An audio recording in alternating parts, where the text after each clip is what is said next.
Bonjour les amis, bienvenue dans cette nouvelle vidéo. C'est une vidéo de présentation et aujourd'hui, je vais vous présenter la boîte de 126 couleurs de la marque Artix.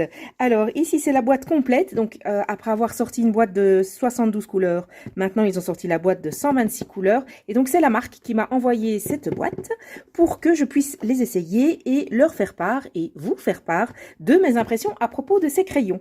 Alors les Artix, ce sont des crayons milieu de gamme, donc ce sont des crayons bon marché, on va dire, par opposition aux gammes artistes.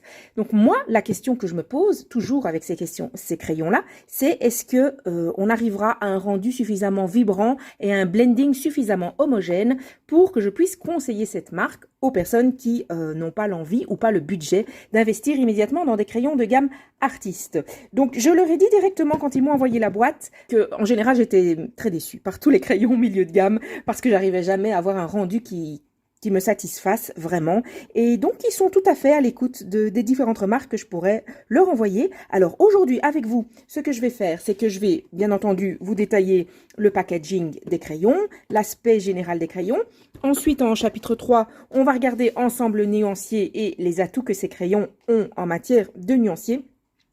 Et ensuite, en chapitre 4, on va faire le test le plus important. C'est le test de blending. Est-ce que ces crayons se fondent bien les uns dans les autres pour avoir de jolis dégradés sans mettre 3 tonnes d'efforts pour avoir votre dégradé? Ça, c'est l'objet de la vidéo d'aujourd'hui.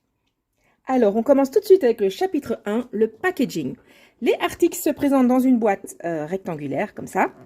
Et quand vous l'ouvrez, vous avez deux racks de pencil. Deux racks de pencil. J'ai difficile aujourd'hui. Vous avez deux racks de crayons. Moi, je trouve ça hyper joli. Déjà, quand j'ai vu la boîte, que j'ai regardé un petit peu sur Internet, quand ils m'ont proposé les crayons, comment ça se présentait, j'ai tout de suite été séduite par cet aspect de crayon dans des racks, comme ça, et le fait qu'ils tiennent de façon verticale.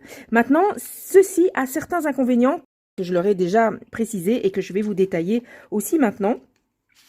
Vous voyez, j'ai une petite carte de remerciement et un hashtag à utiliser. Pour utiliser sur vos réseaux sociaux, si vous postez un coloriage avec Artix, vous mettez hashtag Artix. Alors, la prononciation de Artix, je leur ai demandé, parce que c'est pas hyper facile en soi de savoir comment on prononce ça. Donc, la prononciation anglaise, c'est Artix. Et donc, en français, j'en déduis qu'on peut prononcer ça Artix. Voilà. Comme ça, vous avez une réponse à la question que tout le monde se pose. Comment on prononce le mot Artix? Donc, ces deux boîtes, c'est très très joli. Je trouve ça vraiment super joli sur votre bureau. Vous coloriez, vos crayons ne prennent pas beaucoup de place.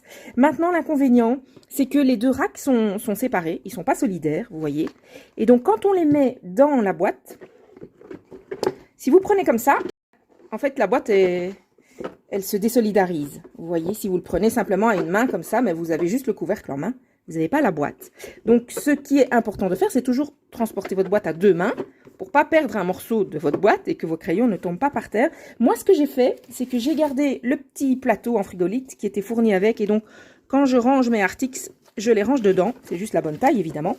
Ce qui fait que quand je les transporte par le petit plateau, ce qui me permet d'être sûr de ne pas perdre un des deux racks en cours de route. Ce serait quand même vraiment dommage que tous vos crayons, tout neufs, tombent par terre. Je leur ai fait part de ce petit souci au niveau de l'emballage parce que si on pouvait avoir un petit plateau déjà conçu pour aller avec les crayons, ce serait évidemment plus joli que le plateau en frigolite. Alors, au niveau de l'intérieur de la boîte, donc vous avez deux racks qui vous permettent de voir vos différentes couleurs de crayons. Et en fait, ce sont des racks en mousse. Je vais vous montrer ça. Vous voyez. Voilà. Je vais enlever les premiers crayons de chaque rangée. Comme ça, je vous montre. Hop. Voilà. Vous voyez, ce sont des racks en mousse. Je vais essayer de faire la mise au point. Et donc, ça vous permet de garder vos crayons debout sur votre table. Ce qui occasionne un gain de place assez intéressant. Maintenant, l'inconvénient pour les personnes comme moi qui aiment bien travailler par les noms des couleurs, vous voyez, en choisissant les crayons en fonction du nuancier et des noms des couleurs, c'est qu'on ne voit pas bien tous les noms des crayons. Donc, dans mon cas, malheureusement, je vais probablement devoir être obligée de mettre ces crayons dans une trousse parce qu'on peut voir les noms des crayons qui sont ici devant, mais ceux du milieu, il faut chaque fois tirer pour voir le nom du crayon. Et donc ça, c'est juste un tout petit peu dommage au niveau de la présentation. Disons que c'est l'inconvénient de cette jolie présentation en rack, c'est que les crayons du milieu, ben, on ne voit pas les noms au premier coup d'œil.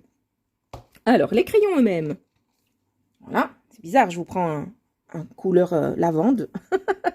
Les crayons eux-mêmes, écoutez, ils sont vraiment très jolis. Moi, j'aime vraiment bien l'aspect général des crayons. Ils ont, vous voyez, des petites étoiles ici décoratives. Un code-barre, bon, ça c'est dommage que ce soit un peu obligé, parce que c'est pas très poétique. Et ici, on a le nom. Alors, la seule chose que je dirais, c'est que le nom, il est assez petit, ou peut-être pas assez épais, mais il est difficile à lire. Il faut vraiment incliner le crayon pour l'avoir à la bonne lumière, pour arriver à lire le nom qui est dessus. Et alors, de l'autre côté, on a écrit en grand Artix et crayon de couleur. Ben, par exemple, vous voyez, je trouverais ça chouette que le nom, ici, Parma Violet, il soit de l'autre côté, en plus grand, en aussi grand que Color Pencil. Mais ça, c'est un détail. Et c'est surtout pour les personnes comme moi qui aiment bien travailler avec les noms des crayons. La mine, c'est une mine à l'huile. Donc, aucun crayon n'est totalement à l'huile ou à la cire. Il y a simplement une plus grande proportion d'huile ou de cire dans les différentes gammes. Ce qui fait qu'on parle de ces crayons comme de crayons à la cire ou à l'huile. Ceux-ci, donc la gamme m'a dit que ce sont des crayons à l'huile. L'avantage des crayons à l'huile, c'est que la mine est vraiment très solide. Vous pouvez appuyer avec votre crayon sur le papier, la mine ne casse pas. L'inconvénient, c'est qu'ils sont plus durs à la main. Et donc, quand vous crayonnez, vous n'avez pas disons, la douceur d'une mine de Prismacolor. Il faut vraiment s'habituer au fait que la mine soit un petit peu plus dure. Ça dépend un petit peu des coloristes. Moi, j'aime bien les crayons extrêmement tendres. Ceux-ci ne sont pas tendres. La mine est assez dure. L'avantage de ce point-là, c'est que la mine est vraiment solide. Elle ne casse pas. Ce sont des crayons qu'on peut facilement emmener avec soi sans avoir peur de casser la mine.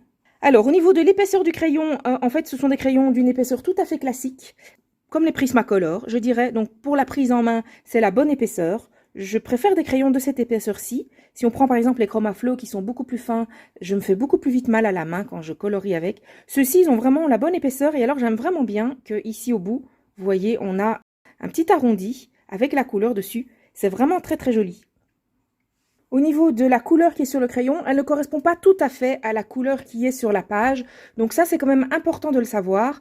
Vous ne pouvez pas tout à fait vous fier à la couleur du crayon. Maintenant, c'est extrêmement rare, hein. Les gammes qui ont la couleur exactement identique sur le crayon que celle qu'on a quand on crayonne sur le papier, c'est extrêmement rare. Disons que les couleurs qui sont dans le rack ici sont quand même un indicatif vraiment suffisant pour pouvoir choisir vos couleurs quand vous coloriez. Moi, je préfère toujours, par souci de précision, travailler avec le nom qui est écrit sur le crayon.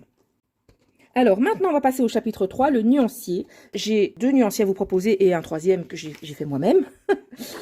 Ici, vous avez le nuancier de la marque. Donc, je vous mettrai un lien pour le télécharger. Comme ça, vous avez déjà un nuancier avec toutes les couleurs notées avec les numéros des couleurs. Je vois que vous avez 2 petits carrés pour chaque couleur, ce qui vous permet de tester la couleur pleine en appuyant vraiment fort et la couleur médium en appuyant pas fort le crayon. Ça, c'est toujours intéressant d'avoir les deux dans un nuancier. Ensuite, vous avez ici, c'est le nuancier de Color with Clair. C'est le nuancier par famille de couleurs. Je vous mettrai aussi le lien vers l'endroit où vous pouvez télécharger ce nuancier par famille de couleurs. Ça vous aide vraiment à faire vos dégradés de couleurs parce que vous avez toutes les couleurs classées par famille. Vous voyez ici, vous avez les verts purs. Ici, vous avez les verts très vibrants, les verts chauds. Ensuite, ici, vous avez les verts mousse. Et vous avez un peu pareil pour chacune des couleurs, ce qui vous aide vraiment à faire vos dégradés dans vos coloriages. Si vous prenez une série de couleurs de la même famille, vous êtes sûr que votre dégradé sera toujours réussi. Donc ce nuancier est vraiment très très utile, surtout quand vous découvrez une nouvelle gamme de crayons. Ça vous aide vraiment à choisir vos couleurs et à voir les différences entre des couleurs assez similaires. Et alors ici, moi j'en ai fait encore un autre. J'aime bien faire des nuanciers. Ici, j'ai fait ce nuancier dans un... En fait, c'est un livre de coloriage. Voilà, j'ai la chance d'avoir un livre de coloriage vierge. Évidemment, c'est pas dans le commerce. Ne me demandez pas comment je l'ai obtenu, c'est top secret. Mais donc ici, je sais exactement comment les couleurs réagissent par rapport au papier de coloriage Marabout, puisque c'est dans ces livres-là que je colorie le plus. Donc ce nuancier est celui que je vais utiliser le plus. Ici, on a celui de Color with Clair, avec les familles de couleurs. Alors, au niveau des couleurs, maintenant, je vais analyser un petit peu avec vous les couleurs. Au niveau des jaunes, on est bien servi. On a tout ce qu'il nous faut. On a des crèmes, des jaunes clairs. On a un jaune citron. Ça, c'est toujours intéressant d'avoir un jaune citron. On a des jaunes un peu plus chauds. J'aime beaucoup ici qui est le cadmium orange light. Ça permet de faire un dégradé de vos oranges vers le clair sans passer par le jaune. Donc ça, je trouve ça très intéressant. Ensuite, on a les bleus. Écoutez, la palette de bleus, je vais vous remontrer la page en entier. La palette des bleus est vraiment très satisfaisante et assez intéressante. On a un bleu pastel qui est super important pour pouvoir faire vos dégradés de bleu. Et on a différentes teintes de bleu, des bleus vibrants, des bleus un peu moins vibrants. Vous voyez ici celui-ci, le Deep Sky Blue, il est vraiment peps. Vous avez des bleus plus passe-partout, que vous pourriez mettre sur un dauphin par exemple. Et alors on a un bleu foncé, le Indigo Blue, qui est une couleur que j'utilise toujours beaucoup dans mes coloriages. On a ici, vous voyez, deux bleus aquamarine qui peuvent se mixer très bien en fait avec les deux verts ici, les verts d'eau, et ici on a les bleus verts. Donc ces quatre couleurs là vont très bien ensemble. D'ailleurs, si on regarde sur la famille de couleurs de Color With Claire, vous voyez, elle a mis le Light Aqua et le Jade Blue ensemble avec ici le Ocean Green, et alors pour foncer, le Dark Teal. Ça, je trouve ça vraiment très intéressant qu'on ait des couleurs très foncées. Quasiment dans toutes les couleurs, on a une couleur très foncée. Le Dark Teal est vraiment foncé. Le Aubergine Purple est vraiment foncé aussi. On a un Tuscan Red ici qui est très foncé. C'est important d'avoir à la fois des couleurs pastel et des couleurs foncées pour faire disons, avoir une grande gamme de couleurs qui vous permet de mettre des beaux contrastes. Ça, je trouve ça très important. Je suis très contente qu'on ait un vert pastel ici et un vert gingembre qui vous permettent aussi de dégrader vos verts sans passer par le jaune. Je trouve ça très important, sinon, chaque fois que vous faites une feuille et que vous devez l'éclaircir, vous devez passer par le jaune ou le blanc qui va affadir votre vert. Ici, c'est très intéressant d'avoir ces couleurs pastel-là. Donc, globalement, je suis vraiment assez impressionnée par le nuancier de la gamme. Ici, on a la fin de la gamme avec les couleurs ocre, les couleurs brun chaud et les couleurs chair foncé. Donc, vous voyez, ici, on a les couleurs chair clair. Il y en a quand même 5-6. Et avec celles qui sont ici, Dark Salmon notamment, Sienna Brown, le Burnt Ocre et le Venetian Red aussi, on peut obtenir les teintes foncées pour faire les ombres sur un visage. Donc, moi, je pense qu'ici, avec cette gamme, on a ce qu'il faut pour faire un visage. Alors, au niveau de la vibrance, c'est ce qui m'a le plus impressionné au niveau de cette gamme. C'est qu'on a des couleurs extrêmement vibrantes. C'est la première fois que j'essaye une gamme moyen de gamme qui a des couleurs aussi vibrantes. Alors, je vais comparer avec mon nuancier Prismacolor. Donc, si on prend par exemple ici les rouges, franchement, si on me mettait les deux sur deux pages, enfin sur une page, on me mettait en comparaison des rouges similaires, je pense que j'arriverais pas à deviner lesquels sont les Prismacolor et lesquels sont les Arctics, tellement la couleur est vibrante. Ça, franchement, ça m'impressionne parce que c'est la première fois que ça arrive dans tous mes tests de crayons. C'est la première fois que ça m'arrive d'avoir une vibrance pareille chez des crayons milieu de gamme. Vous voyez ici au niveau des bleus, on a un tout petit peu moins de bleu que chez Prismacolor, mais on a des bleus extrêmement vibrants aussi. On va regarder maintenant les verts. Voilà, vous voyez, les verts de Arctics sont extrêmement vibrants aussi. Le chartreuse de Arctics n'a rien à envier aux chartreuses de Prismacolor. Donc au niveau de la vibrance, franchement, je suis favorablement impressionnée. J'ai ce que j'attends de mes crayons de couleur pour avoir de belles couleurs vibrantes sur mes pages sans devoir mettre 3 tonnes d'efforts. Maintenant, on va passer au chapitre 4. Le chapitre 4, c'est le test de blending. Ça, c'est le crash test, hein, les amis. Parce que pour moi, le plus important, c'est d'avoir des couleurs avec lesquelles vous pouvez faire un beau blending. Un blending bien homogène. Donc, on va essayer ça tout de suite. En général, mon premier test de blending, je le fais toujours avec des rouges. Parce que je trouve que les rouges, en fait, c'est le blending le plus facile à faire. Donc, ça me permet de voir déjà la base du blending dans une gamme de crayons. Donc, ici, je prends le Tuscan Red, le Chili Pepper, orange, et alors on va ajouter un jaune un petit peu orange, le yellow d'orange, ça me paraît bien. Et on va finir par un jaune bien vif, comme par exemple le Canary Yellow. Voilà, ici on va tester un blending 5 couleurs. Donc, je commence toujours par la couleur la plus foncée, j'applique une couche pression moyenne, et sur l'intersection, je diminue la pression. Ce qui m'intéresse, moi, c'est est-ce que j'arrive à pousser les pigments. Vous voyez, ici, je vais de gauche vers la droite. C'est pour pousser les pigments foncés vers la zone claire. Et en faisant ça, j'arrive à avoir vraiment un bon mélange de mes couleurs. Première couche, on n'appuie pas trop. Et ensuite, à la deuxième couche, on insiste un petit peu plus pour aller un petit peu plus dans le grain du papier. Donc ici, de nouveau, je pousse les pigments vers la zone plus claire.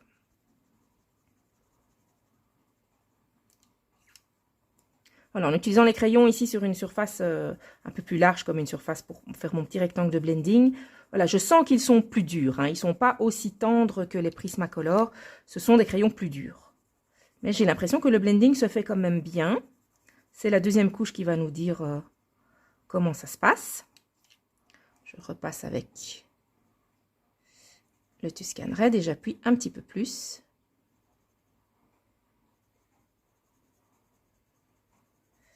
Est-ce que j'arrive à fondre les couleurs dans les transitions entre deux couleurs? C'est vraiment ça la question importante au niveau du blending.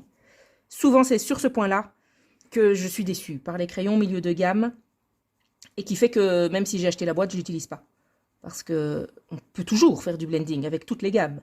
Mais s'il faut y passer 2 heures, alors que avec des crayons un peu plus de gamme artiste, on va dire, vous y passez 10 minutes, ben moi alors évidemment je choisis les crayons de gamme artiste. Donc ici, franchement, je suis assez impressionnée par le fondu. Ici, vous voyez, j'ai retravaillé juste une fois et j'ai pas de démarcation entre mes deux rouges.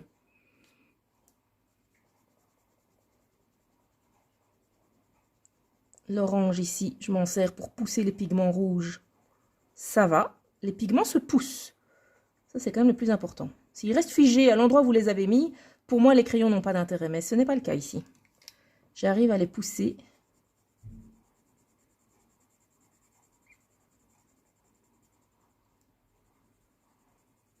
Je rentre bien dans le grain du papier.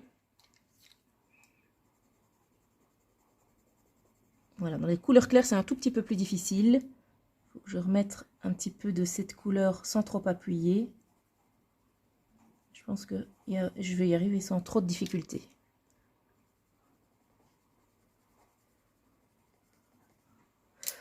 Voilà, le test de blending avec les jaunes-oranges, c'est déjà un test assez concluant, je trouve. Je vous montre ça d'un peu plus près. Je trouve que le fondu entre les couleurs est vraiment beau. Maintenant, on va essayer un dégradé de vert, par exemple. Donc, je vais en profiter pour regarder si les crayons se remettent facilement dans la boîte. Évidemment, c'est les crayons du bord, hein, donc d'office, ce sera plus facile que les crayons du milieu. Avec les verts, on va sans doute prendre des crayons un peu plus au milieu pour vérifier comment ils se remettent dans la boîte. Ici, là, j'ai pas de problème. Hein. Pour retrouver le trou du crayon, j'ai vraiment pas de problème. Alors, en matière de vert, on a de très beaux verts foncés, donc on va le prendre, le dark green. Ça, c'est le dark teal. Bon, c'est bien, en fait, le dark teal pour le combo que je voudrais essayer. On va essayer les verts un petit peu... vous voyez, ici, on va prendre le emerald, le true green et ensuite le pastel green pour voir ce que ça donne. Alors, true green, il est ici. Le emerald, il doit être quelque part par là. C'est pas ça, vous voyez, c'est ça qui est un peu embêtant. Hein. C'est quand vous cherchez une couleur précise, il faut toujours chercher un petit peu. Et ensuite, on va terminer avec... on va mettre peut-être un petit peu de jaune. Je vais mettre du pastel green et ensuite du pale. Non, c'est pas le pale qu'il me faut, c'est le pastel. Et ensuite, on va rajouter un petit peu de chartreuse par-dessus pour illuminer. Voilà. On va essayer un deuxième combo. J'ai de nouveau 5 couleurs.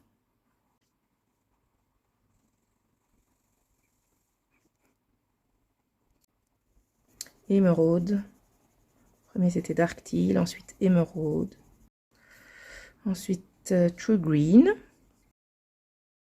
Le vert pastel. Voilà, c'est ici avec le vert pastel qu'on voit que le blending n'est pas aussi doux qu'avec des crayons de gamme artiste, hein, évidemment. On ne sait pas vraiment pousser complètement le pigment vers une zone blanche.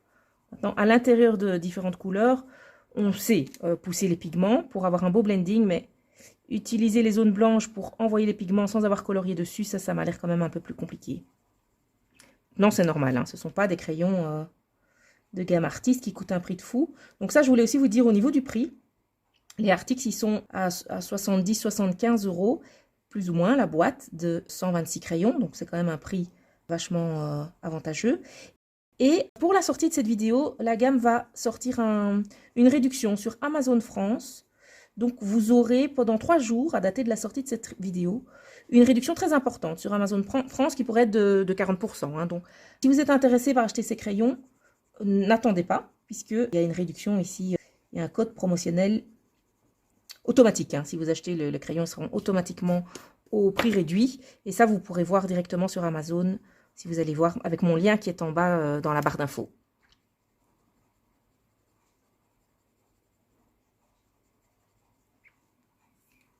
Ici, j'utilise la couleur claire pour atténuer la différence entre les deux couleurs, mais je n'arrive pas complètement à l'atténuer.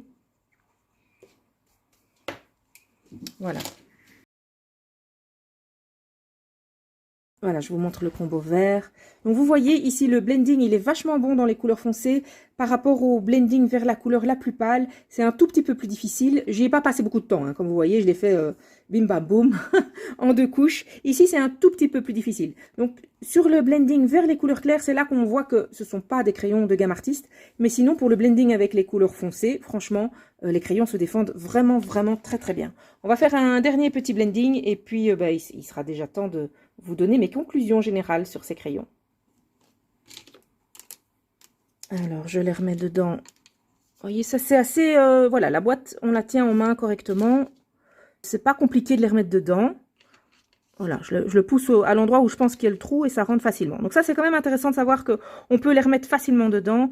Comme je vous ai dit, à part l'inconvénient qu'on ne peut pas lire le nom sans tirer chaque fois le crayon, les remettre dedans, c'est assez facile. Maintenant, on va tester un petit combo, un petit combo lilas. Lilas, lavande, vous savez, c'est mes couleurs préférées, hein. Donc, on va prendre le aubergine purple, qui va être vraiment bien, je pense. Voilà, pour faire les couleurs foncées de notre combo. Ensuite, on va prendre du violet bleu. Hop. Du ultramarine violet. Hop. Lilas et lavande. Au niveau du nuancier, un petit truc que j'ai oublié de vous dire, c'est que je trouve qu'il y a plusieurs couleurs en fait qui sont assez identiques. Et donc ça, par contre, je m'interroge un petit peu sur l'intérêt d'avoir mis des couleurs aussi identiques. Par exemple ici, le lilas et le parma violet, il y a vraiment quasiment pas de différence entre ces deux couleurs. Ici, lime green et true green, la différence est vraiment minime. Dans les verts foncés, on a ça aussi ici. Chromium oxide green et olive green, je vois vraiment pas de différence entre ces deux couleurs. Donc à ces trois endroits-là, je trouve qu'il y a des couleurs vraiment un petit peu trop similaires. Ça serait intéressant d'utiliser une des deux couleurs pour ajouter une couleur à la gamme, en fait.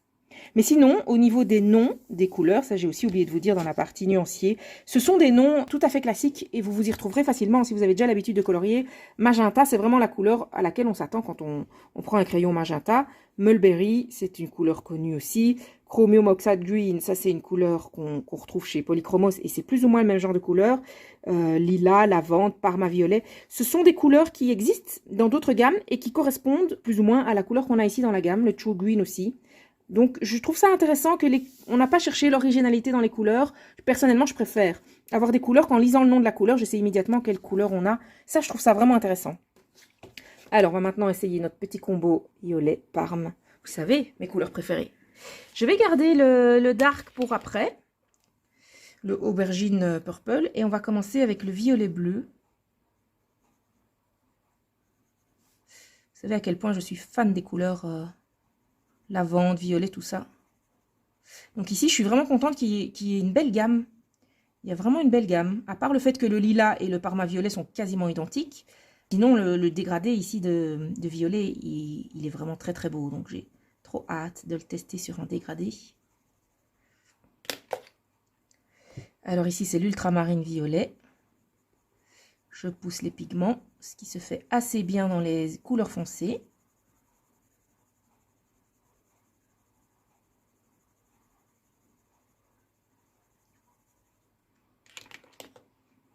Ensuite, j'ai pris le lilas.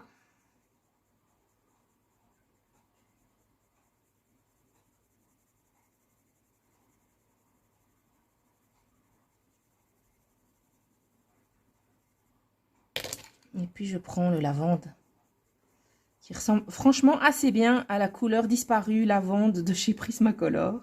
Il est un tout petit peu moins rose, je dirais. Mais sinon, il ressemble franchement assez bien. Je vais mettre un petit peu de blanc par-dessus pour voir comment ça se comporte avec le blanc. Est-ce que le blanc permet de fondre les couleurs? Un petit peu, un petit peu. Il n'est pas aussi tendre qu'un blanc Prismacolor ou Luminance, mais il permet de fondre un petit peu les couleurs. Voilà, maintenant je passe une deuxième fois et j'ajoute mon aubergine, ici dans la zone sombre.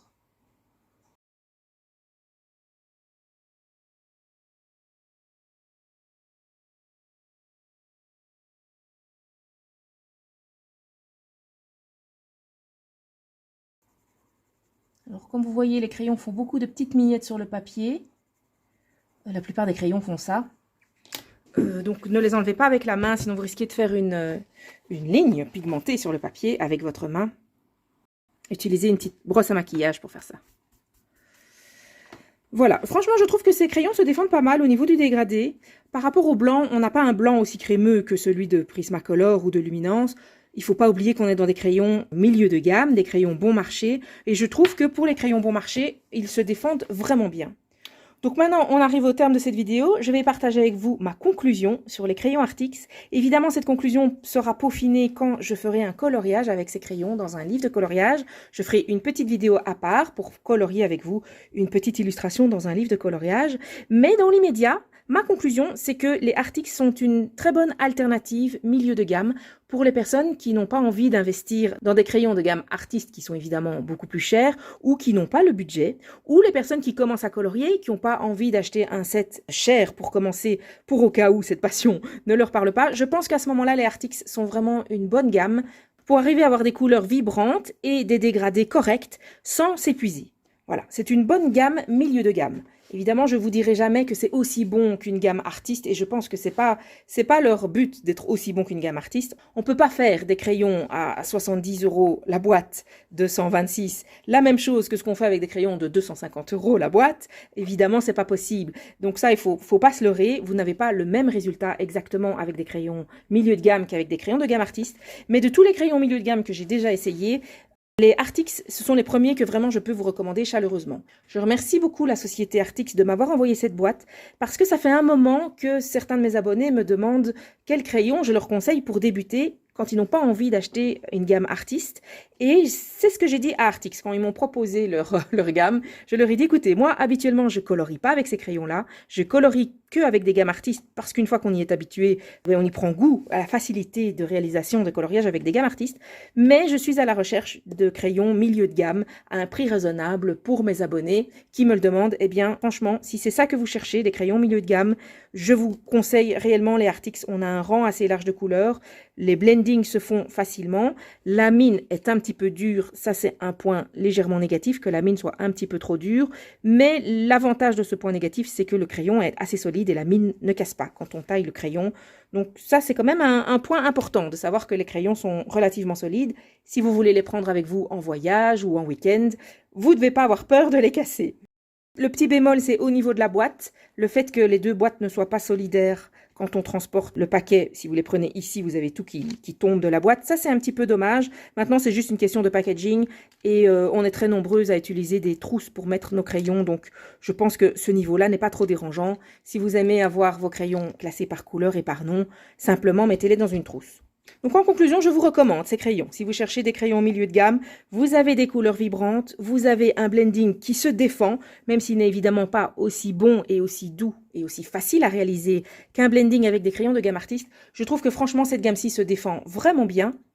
Et j'ai trop hâte de l'essayer avec vous dans un coloriage, comme ça on pourra faire le test en pratique dans un livre de coloriage et voir comment on peut mettre toutes ces couleurs ensemble. Je vous proposerai des petits combos pour que vous ayez facile à utiliser ces crayons et avoir des combos clés sur porte, on va dire, que vous pourrez reproduire dans vos coloriages. Merci beaucoup les amis d'avoir regardé cette vidéo. Je vous retrouve très bientôt pour une vidéo tutoriel avec les Artix dans un livre de coloriage. J'ai trop hâte d'essayer ça. Merci à Artix de m'avoir envoyé cette boîte à tester. Je suis très favorablement impressionnée. Je vous souhaite une très bonne journée. À très bientôt les amis. Bye bye.